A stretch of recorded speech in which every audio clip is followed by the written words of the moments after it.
नमस्कार दोस्तों, आप सभी का अनप्रोफेशनल एजुकेशन पर स्वागत है।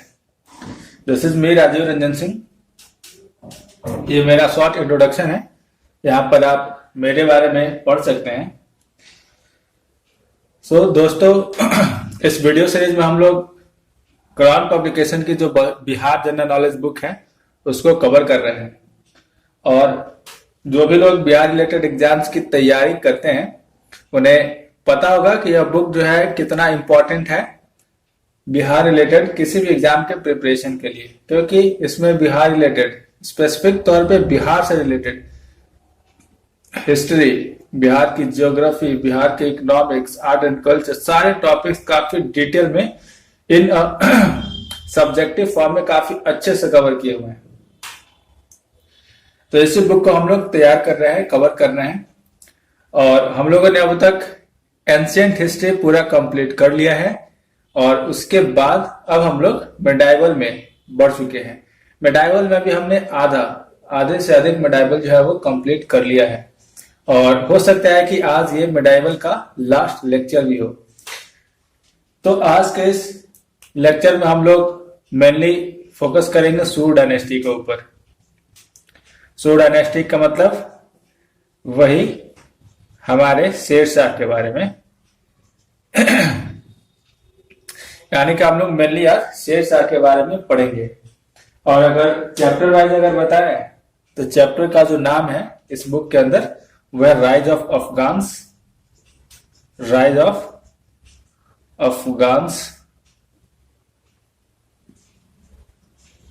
इन बिहार, यानी कि बिहार में कैसे जो अफगान रूलर्स हैं वो कैसे इमर्ज करते हैं एंड उनका जो इन्फ्लुएंस है बिहार में कैसे बढ़ता है। तो हम लोग देखते हैं कि बिहार में मेनली उस समय पर कितने डायनेस्टीज जो अफगान से रिलेट करते हैं, यानी कि जो अफगान्स हैं वो बिहार में इमर्ज हुए। तो ऐसा नहीं है कि सूर डायनेस्टी जो है ये एक इकलौता ऐसा अफगान डायनेस्टी है जो कि बिहार में इमर्ज करता है, बल्कि इसके अलावा भी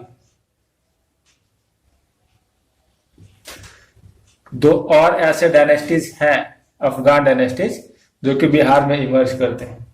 तो उनके बारे में भी हम लोग पढ़ेंगे जो कि अक्सर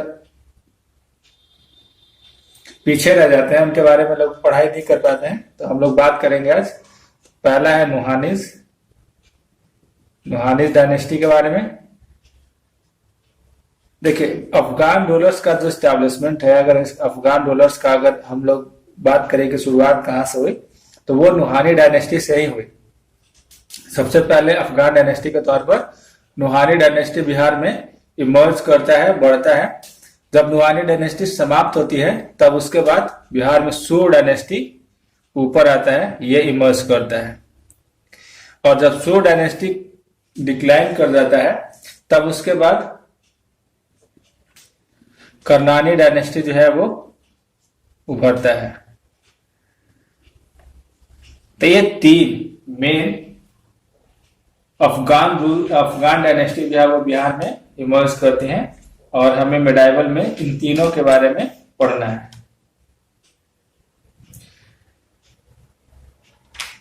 तो चलिए, लेक्चर को शुरुआत करने से पहले हम लोग थोड़ा सा इनके जो इम्पोर्टेंट रूलर्स है कि नुहानी डायनेस्टी, सूर डायनेस्टी में जो इम्पोर्टेंट रूलर जिनके ऊपर खासा ध्यान रखना है उसको हम लोग पहले समझ लेते हैं, ताकि बीच में पढ़ते वक्त आप ध्यान रखिएगा और उन डायनेस्टी को काफी नजदीक से, काफी अच्छे से उसको कवर कीजिएगा।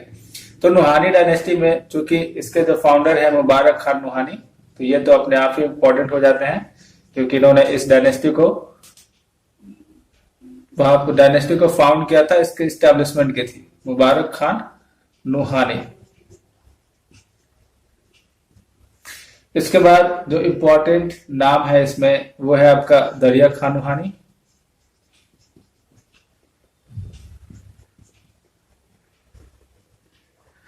और फिर उसके बाद तीसरा है बहार खान नुहानी।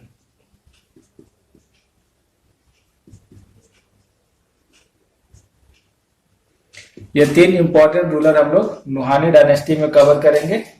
उसके बाद अगर सूर डायनेस्टी की बात करें, यानी कि शेरशाह की डायनेस्टी, इसमें तो सबसे पहले हम लोग शेर शाह के बारे में पढ़ेंगे। इनके फादर के बारे में हम लोग उतना नहीं पढ़ना है, हम लोग सीधा शेर शाह से पढ़ाई शुरुआत करेंगे इसमें। उसके बाद इसके बेटे इस्लाम शाह सूरी को भी हम लोग थोड़ा सा देखेंगे, इस्लाम शाह सूरी, क्योंकि ये भी अपने पिता यानी कि शेर शाह के जैसे ही काफी ज्यादा ग्रेट रूलर था, काफी बड़ा रूलर था। और शेर शाह ने जितने भी टेरिटरी जीत करके उसको एक साथ मिलाया हुआ था, इस्लाम शाह सूरी जो है उसको इंटैक्ट रखने में, अक्षुण्ण रखने में बेहतर तरीके से उसको अक्षुण्ण रखा था। यानी कि पूरा का पूरा जो रूल है इसने संभाल करके रखा था। हालांकि इसके बाद फिर वो धीरे धीरे डिक्लाइन करने लगा। करनानी डायनेस्टी में हम लोग सिर्फ एक पढ़ेंगे, दाऊद खान करनानी के बारे में।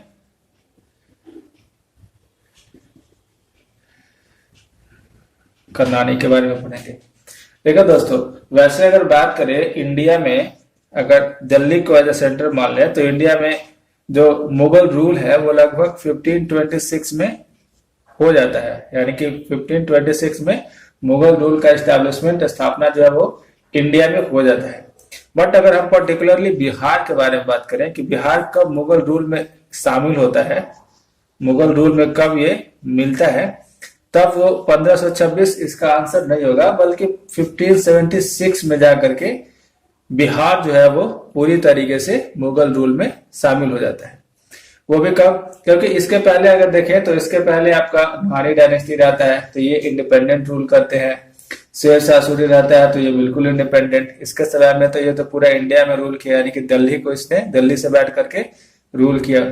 करनानी डायनेस्टी के समय में भी कुछ समय तक इन्होंने जो मुगल रूल है उसका जो आधिपत्य है वो स्वीकार करते हैं, उनका सुजरैनिटी एक्सेप्ट करते हैं। बट कुछ समय बाद वे वापस से इंडिपेंडेंस के लिए रिवॉल्ट करते हैं। और फिर लास्ट 1576 में जब दाऊद खान करनानी रिवॉल्ट करता है, तब अकबर के साथ इसका वॉर होता है। राजमहल जिसको बैटल कहते हैं, बैटल ऑफ राजमहल, उसको बोला जाता है बैटल ऑफ राजमहल, जो कि होता है 1576 में। और इसमें वो दाऊद खान करनानी जो कि छोटा रूलर है और अकबर कहाँ ग्रेट रूलर था, तो अकबर के सामने इसका टिक बना तो वैसे भी पॉसिबल नहीं था। तो दाऊद खान करनानी जो है वो हार जाता है बैटल में, और अकबर जो है उसके बाद बिहार को एज ए इंडिपेंडेंट स्टेट अपने मुगल रूल में स्टैब्लिश कर देता है, शामिल कर देता है। तो अगर कहा जाए तो मुगल जो है बिहार को पूरी तरीके से कब अपने जो रूल है उसमें शामिल करना है, तो वो है 1576 के बाद। और दाऊद खान करनानी के बारे में बस इतना ही जानना भी है, इससे ज्यादा इसके बारे में हमें कुछ जानना भी नहीं। तो ये थे, तो हम लोग इसमें देखेंगे कैसे कैसे नुहानी डायनेस्टी से सू डायनेस्टी और फिर सू डायनेस्टी से करनानी डायनेस्टी तक ये पूरा का पूरा जो इवेंट है, टाइम पीरियड है, ये चलता है। तो ये इंपॉर्टेंट रूलर्स है। जब भी रूलर्स के बारे में बात किया जाएगा आगे लेक्चर्स में, आप उसको काफी ध्यान से देखिएगा, क्योंकि क्वेश्चंस यहाँ से बनने के चांसेस होते हैं। हालांकि ज्यादातर क्वेश्चंस अगर हिस्ट्री की बात करें, बिहार हिस्ट्री के, तो मॉडर्न से काफी क्वेश्चंस आते हैं, और अभी तक हम लोग मॉडर्न कंप्लीट नहीं कर पाए हैं। तो हम लोग का कोशिश होगा हमारा कि मॉडर्न हम लोग जल्द से जल्द कंप्लीट कर लें। वैसे ये मेडाइवल का लास्ट ही टॉपिक है, इसके बाद इसमें हम लोग कुछ आगे कवर नहीं करेंगे। मुगल रूल जो है वो बिहार में, उसको कवर नहीं करना है। हम लोग सीधा कहाँ जाएंगे, मॉडर्न के ऊपर, और मॉडर्न को कवर करेंगे पूरे डिटेल में, क्योंकि काफी सारे क्वेश्चंस मॉडर्न हिस्ट्री से आते हैं। चलिए बात करते हैं नुहानीस की, नुहानी डायनेस्टी।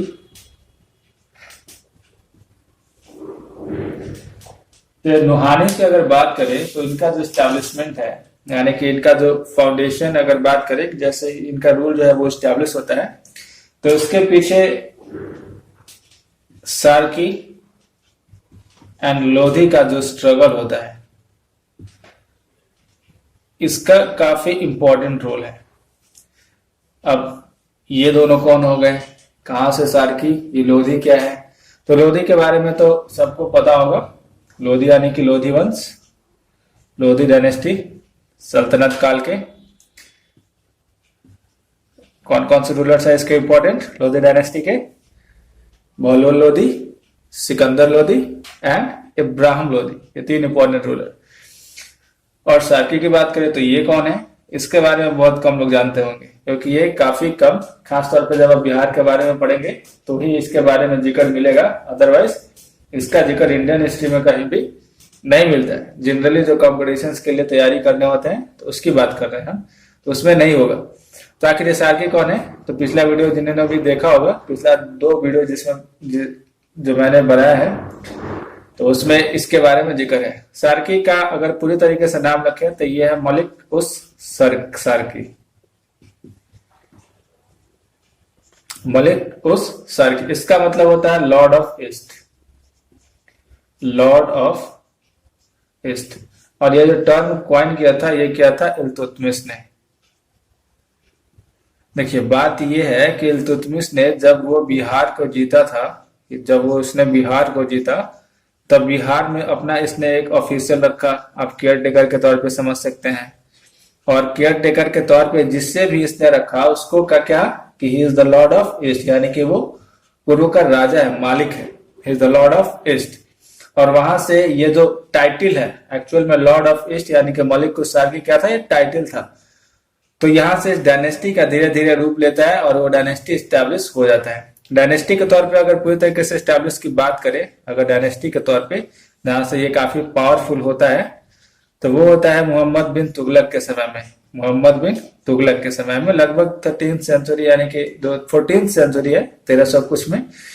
तो वहां से ये एक इंपॉर्टेंट पावरफुल रूलर के तौर पे, डायनेस्टी के तौर पे सामने आते हैं। उसके पहले इनका सिर्फ और सिर्फ एज अ केयर टेकर के तौर पे इनका एग्जिस्टेंस था, और ये टाइटल दिया हुआ था सिर्फ और सिर्फ वहां के ऑफिशियल्स को। लेकिन उसके बाद ये इंडिपेंडेंट अपना जो एग्जिस्टेंस है वो क्रिएट करते हैं वहां पर। तो मोहम्मद बिन तुगलक के समय में ये होता है। बट जैसे ही जब लोधी वंश आता है, लोधी डायनेस्टी आती है, तब ये जो है वो रिवॉल्ट कर देते हैं, यानी कि अपना इंडिपेंडेंट स्टेटस की डिक्लेरेशन कर देते हैं कि अब हम जो है वो स्वतंत्र हो गए, हमें किसी और से लेना देना नहीं है। यानी कि जब लोधी डायनेस्टी आता है तब ये रिवॉल्ट करते हैं, ये रिवॉल्ट करते हैं, रिवॉल्टेड ड्यूरिंग लोधी। लोधी के समय में ये रिवॉल्ट कर देते हैं, और तब इनका वॉर होता है, स्ट्रगल होता है, कॉन्फ्लिक्ट होता है सिकंदर लोधी के साथ, सिकंदर लोधी के साथ। एंड जो सार्कीज है इनके बीच में क्या होता है, स्ट्रगल होता है। और इससे स्ट्रगल की बात हम लोग क्या कर रहे थे, ये बिल्कुल स्टार्टिंग में, यानी कि स्टार्टिंग में जो सार्की लोधी का स्ट्रगल है वो यहां से शुरुआत होता है। और जो सार्की के जो रूलर है, आप नाम याद रखें, हुसैन शाह, हुसैन शाह। तो यहां से हमने जाना सार्की डायनेस्टी के बारे में कि वो क्या था और कैसे सार्की लोधी के बीच में जो स्ट्रगल है वो स्टार्ट होता है। तो बात करते हैं स्ट्रगल में। स्ट्रगल में होता है तो कौन जीता कौन हारा, तो वहां से हमें पता चलेगा कि नूहानी डायनेस्टी कैसे शुरू हुई, कैसे इसका इन्फ्लुएंस बिहार में बढ़ना शुरू हुआ। तो सार्की लोधी का स्ट्रगल हम लोग कह रहे हैं। सार्की की तरफ से है आपके हुसैन शाह, और लोधी के तरफ से है कौन, सिकंदर लोधी, सिकंदर लोधी। इनके बीच में स्ट्रगल होता है। तो जो सार्किस डायनेस्टी है यानी कि हुसैन शाह है, ये मेनली याद रखिए जो जौनपुर है यहां से ये रूल करते थे। तो सिकंदर लोधी अपने सैनिकों के साथ क्या करता है कि जौनपुर पर अटैक करता है जौनपुर के ऊपर। तो आप समझ सकते हैं कि कहाँ हुसैन शाह और सार्की लोधी एक छोटी सी डायनेस्टी जो कि जौनपुर से रह करके अपना इंडिपेंडेंट स्टेटस बनाए हुए थे, और कहाँ सिकंदर लोधी जो कि दिल्ली के ऊपर रूल करने वाला एक रूलर है। तो इनके बीच का जो स्ट्रगल है वो आप समझ सकते हैं कि कितना छोटा सा होगा, और होता भी वही है। सिकंदर लोधी का जब इसके साथ अटैक होता है तो हुसैन शाह को वहां से भागना पड़ता है, और ये भाग करके पहले तो बिहार शरीफ ये भाग जाता है, यानी कि फ्लेड कर जाता है। फ्लेड टू पहले तो कहां पर, बिहार शरीफ। और जब वो पीछे पीछे बिहार शरीफ भी आता है तब वो वहां से कहा चला जाता है, बंगाल में। बंगाल में जाकर के ये छुप जाता है। सिकंदर लोधी यहां भी नहीं मानते हैं, वो पीछे पीछे कहां तक चले आते हैं, बंगाल के पास। और बंगाल के पास पहुंच जाता है सिकंदर लोधी।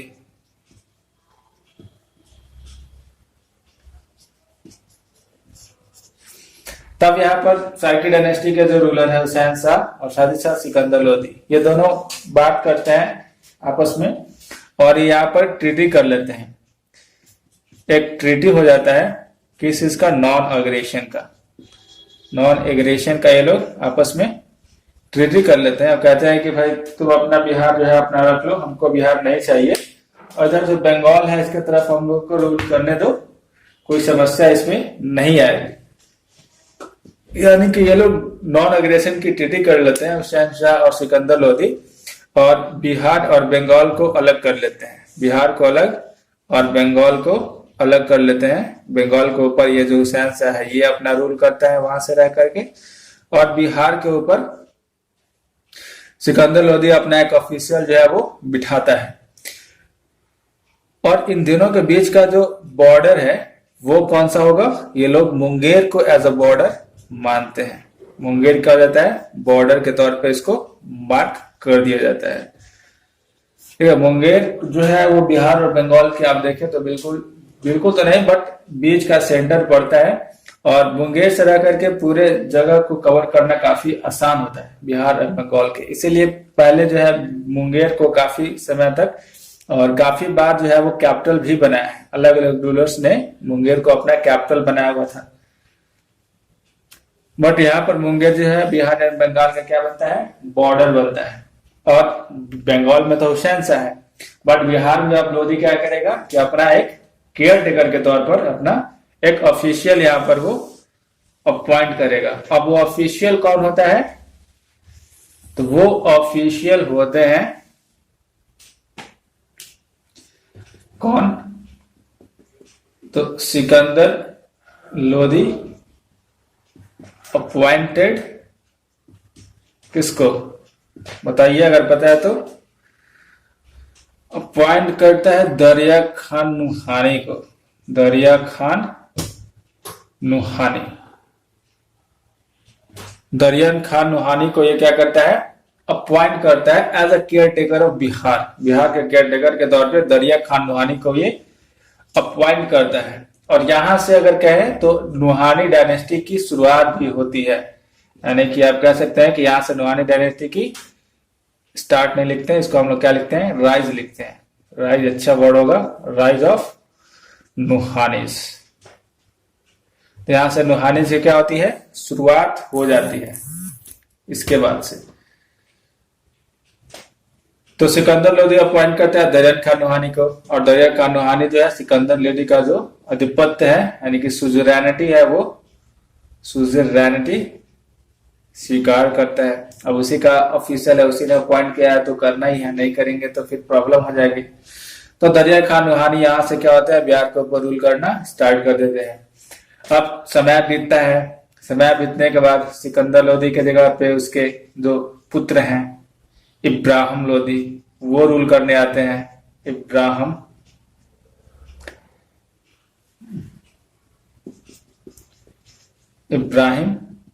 लोदी, ये इनको गद्दी मिलती है, ये इनको क्राउन मिलता है। और यहाँ दरिया खान नुहानी के बदले फिर इनके जो पुत्र होते हैं दरिया खान नुहानी के, बहार खान नुहानी, इनको यहाँ पर गद्दी मिलती है।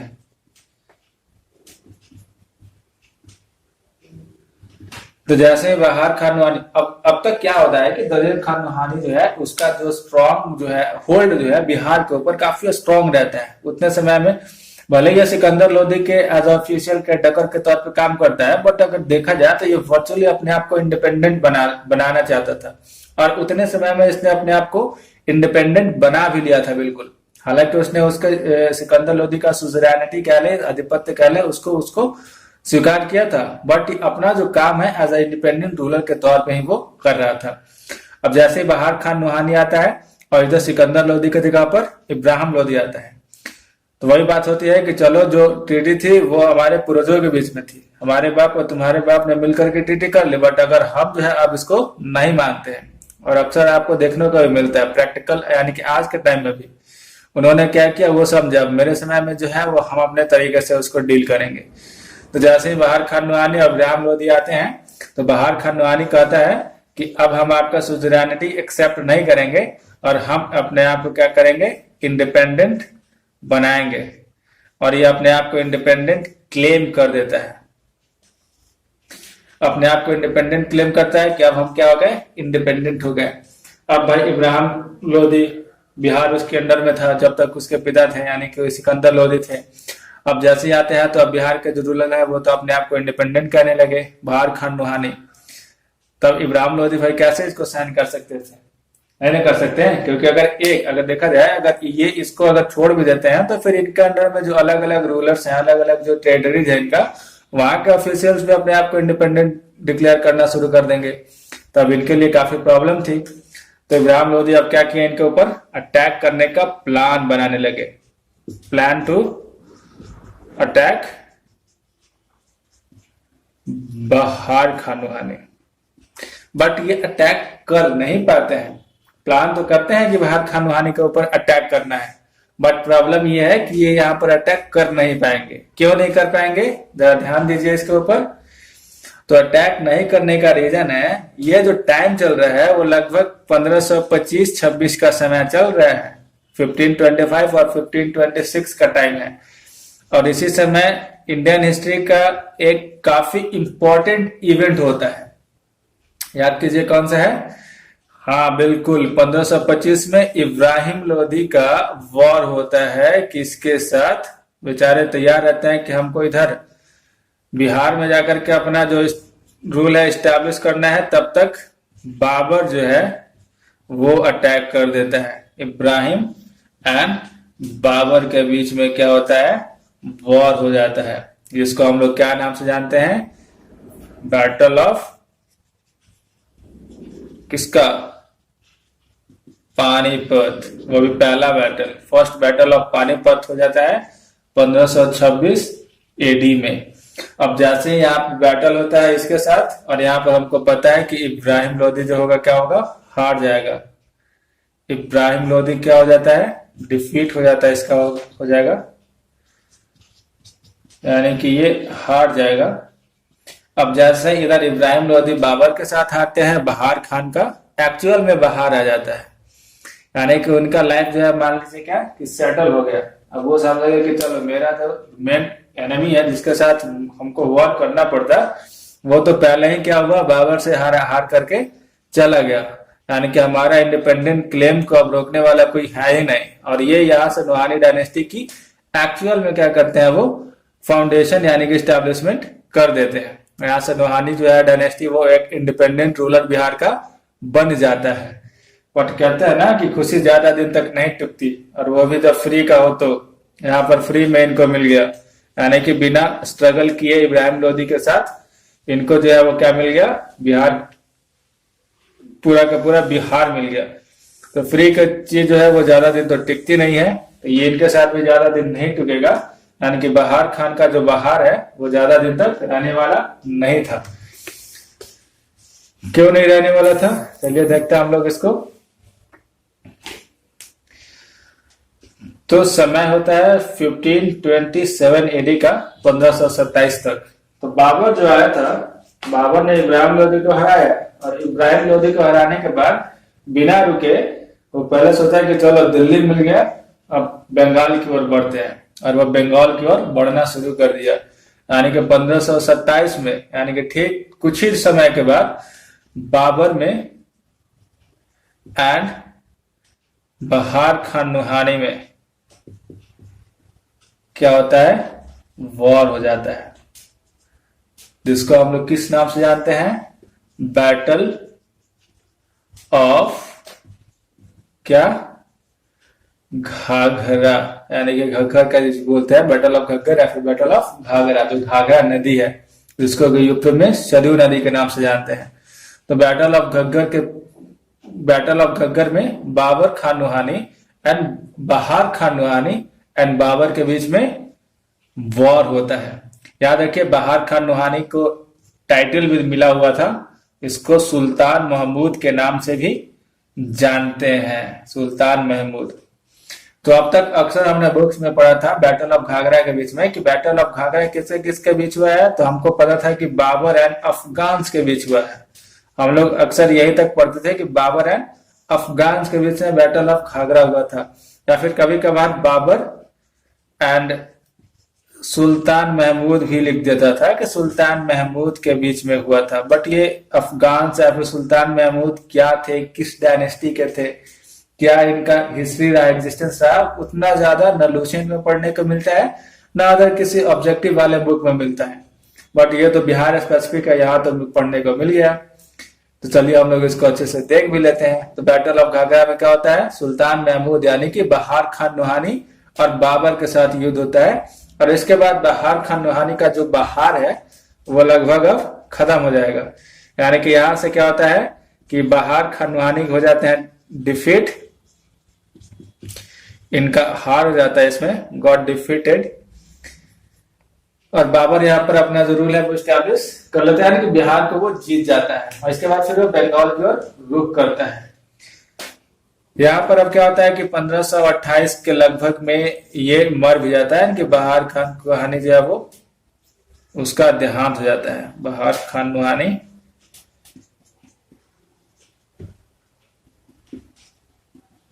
मर जाता है। तो ऐसा नहीं कि बहार खान नुहानी के मरने के बाद ये जो डायनेस्टी है यानी कि जो नुहानी डायनेस्टी है वो खत्म हो जाता है। हाँ, ये कमजोर जरूर हो जाता है, पूरे बिहार से इसका पकड़ जो है वो छूट जाता है, बट ये अपने एरिया में इसका जो पकड़ है वो अभी भी रहता है। ऐसा नहीं कि पूरे तरीके से ये खत्म हो गया यहाँ पर। और इसके मरने के बाद इसका बेटा जलाल खान नुहानी, जो कि एक माइनर है अभी तक, उसको जो है वो राजा बना दिया जाता है, जलाल खान। और मरने से पहले बहार खान नुहानी एक बहुत इंपॉर्टेंट काम जो है वो कर गया होता है। हम लोग देखेंगे कि वो इंपॉर्टेंट काम क्या है। तो मरने से पहले ये एक इंपॉर्टेंट काम करता है जो कि आगे चल करके बिहार का जो मेडाइवल हिस्ट्री है उसको थोड़ा सा बल देगा, यानी कि थोड़ा सा उसको ग्लोरीफाइंग बनाएगा हमारे लिए। क्यों और कैसे, अभी देखते हैं हम लोग। तो बहार खान नुहानी जो है मरने से पहले जो फरीद खान है, फरीद खान यानी कि जिसको हम लोग शेर खान के नाम से आगे जानेंगे, शेर खान को ये ट्यूटर बनाता है। किसका, जलाल खान का, यानी कि अपने जो बेटा होता है जलाल खान उसके लिए फरीद खान यानी कि शेर खान को वो ट्यूटर के तौर पे नियुक्त करता है। और साथ ही साथ इसको जागीरदार भी बनाता है, जागीरदार ऑफ सासाराम, अपना सासाराम, अपना मतलब मेरा होम टाउन है सासाराम। तो ये सासाराम को क्या करता है, अपना जागीरदार बना देता है फरीद खान को यानी कि शेर खान को। और शेर खान जो टाइटिल है ये भी दिया हुआ है बहार खान का ही। टाइटिल ऑफ शेर खान was given by बहार खान, यानी कि जो शेर शाह को शेर खान का टाइटल किसने दिया, तो वो बहार खान ही था।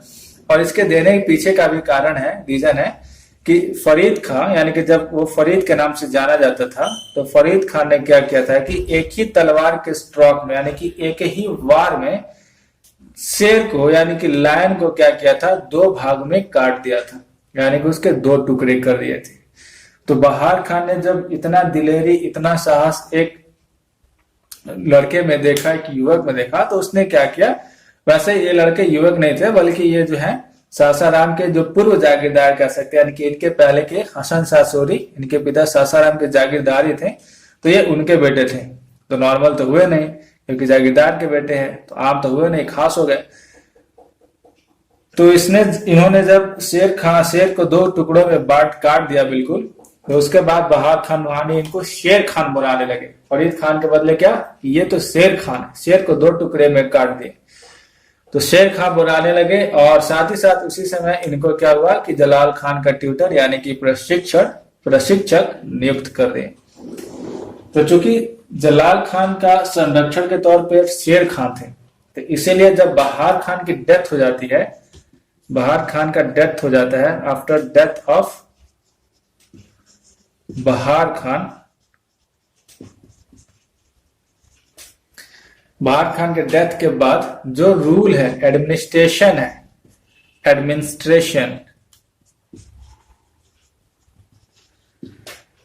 वो किसके हाथ में चला जाता है? इन द हैंड ऑफ शेर खान। अब एडमिनिस्ट्रेशन जो है वो शेर खान के हाथ में चला जाएगा, क्योंकि जलाल खान तो अभी माइनर सन है, उसका तो अभी उतना ज्यादा है नहीं। और बहार खान की जो वाइफ है, दुद्दू नाम है उनका, बुक में दुद्दू ही लिखा हुआ है, थोड़ा सा मुझे भी अजीब लगा दुद्दू नाम सुन के, बट लिखा हुआ है तो अब क्या किया जाए। तो उन्होंने भी कहा कि मुझे अब ये एडमिनिस्ट्रेशन वगैरह में उतना ज्यादा उनको इंटरेस्ट नहीं था, तो उन्होंने बिहार की पूरी जिम्मेदारी जो है वो शेर खान के हाथ में सौंप दी। और शेर खान यहाँ से एक वर्चुअल रूलर जो है वो बन जाते हैं, वर्चुअल रूलर ऑफ बिहार, यानी कि बिहार का वो रीजन जहां पर इनका अभी शासन रूल था। तो यहां से वो बिहार के रूलर हो जाते हैं। और इसके बाद फिर धीरे धीरे ये अपना स्ट्रॉन्ग है वो पकड़ जो है वो अपना बनाना शुरू कर देता है शेर खान। बट सब कुछ इतने आसानी से मिल जाए तो फिर मेहनत ही क्या करना है, तो इतनी आसानी से तो इस शेर खान को अभी मिलेगा नहीं। चलो हम लोग इसको इरेज कर लेते हैं। तो शेर खान को भी इतनी आसानी से सब कुछ तो मिलने वाला था नहीं, बीच में कुछ ना कुछ तो लोग आएंगे ना। देखते हैं कौन लोग आते हैं। तो यहाँ से ये बस समझिए कि सूर डायनेस्टी जो है वो इसकी शुरुआत भी हो जाती है। तो यहाँ से हम लोग टाइटल अब बदल लेते हैं और रखते हैं क्या, सूर डायनेस्टी। तो शेर खान के बीच में आते हैं ऑफिशियल्स, जो नोबेल्स होते हैं, जो नुहानीज डायनेस्टी के कोर्ट के जो नोबेल्स हैं, उन जेलस फील करते हैं शेर खान को लेकर के। ये क्या करते हैं, जेलस फील करते हैं शेर खान को लेकर के, क्योंकि शेर खान के हाथ में सारा एडमिनिस्ट्रेशन मिल गया और जो नोबेल्स थे वो वैसे के वैसे हैं। तो जाहिर सी बात है कि देख करके उनको क्या होगा, जेलसी फील होगा कि हमारे रहते ये कहां से आ गया, हम लोग इतने समय से इतना जो बहार खान की चटुकारिता किए, इतना उनकी सेवा किए, और जब एडमिनिस्ट्रेशन का बारी आया तो शेर खान को मिल गया, ऐसे कैसे हो जाएगा। तो नोबेल्स जो है वो यहाँ पे क्या करते हैं कि इनको जाकर के बंगाल के साथ मिल जाते हैं। और साथ ही साथ जलाल खान को भी ये क्या करते हैं, अपने साथ लेकर के जाते हैं। जलाल खान ये सब मिल करके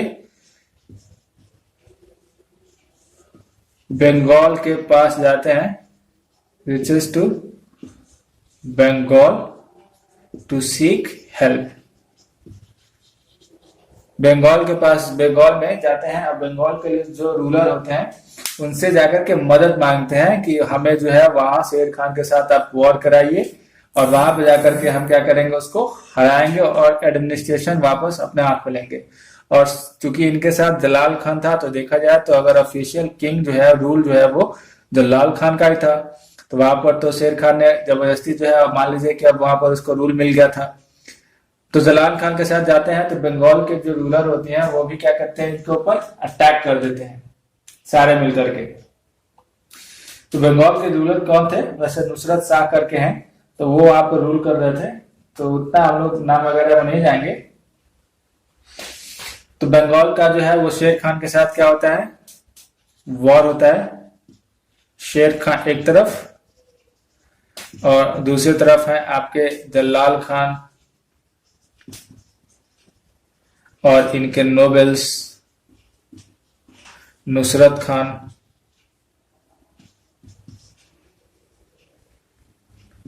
नुसरत शाह थे, नुसरत शाह।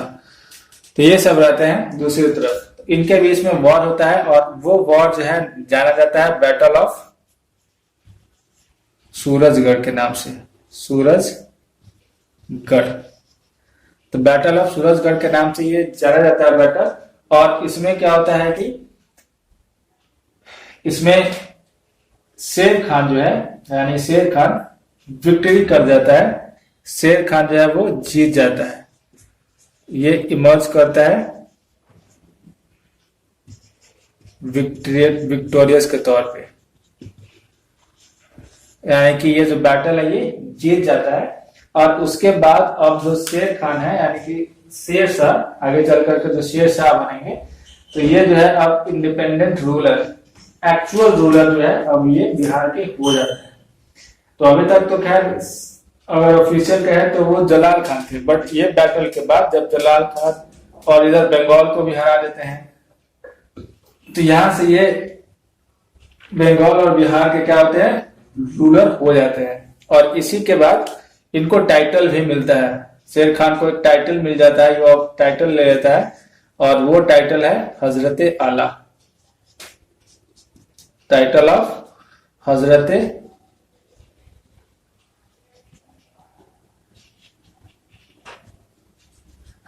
आला का टाइटल जो है वो शेर खान को मिल जाता है और यहां से वो बिहार और बंगाल का मास्टर जो है वो बन जाता है। तो ये थी शेर खान की अभी तक की हिस्ट्री, जहां पर वो अपना इस्टेब्लिशमेंट करता है, बिहार में अपनी जो पकड़ है वो मजबूत करता है। अब इसके बाद क्या होगा कि शेर खान जो है दिल्ली की तरफ चलेगा, यानी कि वो नारा लगाएगा चलो दिल्ली, यानी कि अभी यहां से दिल्ली की तरफ रुख करेगा और दिल्ली की तरफ जैसे ये रुख करेगा तो शेर खान का सामना होगा हुमायूं से। एक्चुअल में शेर खान जो है वो दिल्ली की तरफ नहीं जाता है, बल्कि हुमायूं जो है उसकी नजर जो है वो बिहार की तरफ पड़ती है। हम लोग बताते चले कि हम लोग पढ़ रहे हैं सूर्य डायनेस्टी, लिख देते हैं टाइटल वापस से। तो जैसे ही शेर शाह का इतना ज्यादा विक्ट्री होता है, ये बंगाल को जीता और उसके बाद फिर पूरा का पूरा एज अ स्ट्रांग होल्ड इसका बिहार और बंगाल को ऊपर पकड़ जो है मजबूत हुआ, तब हुमायूं का जो नजर है वो इसके तरफ पड़ता है।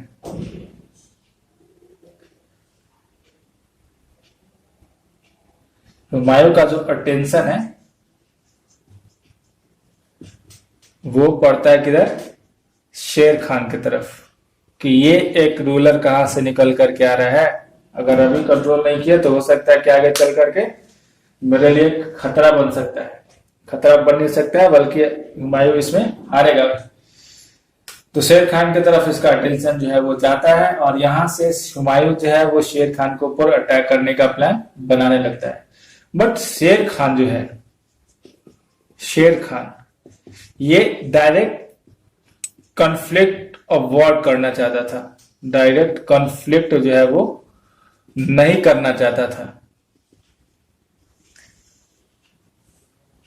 शेर खान कभी भी हुमायूं से सीधे तौर पर जाकर के लड़ने की कोशिश नहीं करता है, क्योंकि वो जानता है कि अगर वो हेड टू हेड जाकर के हुमायूं से वॉर करता है तो उसका हारना लगभग तय है।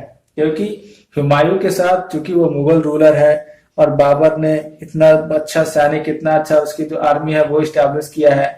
सबसे इंपॉर्टेंट उसके पास उस वक्त का सबसे आप कह सकते हैं कि जो डेंजरस वेपन था तो वो था हुमायूं के पास।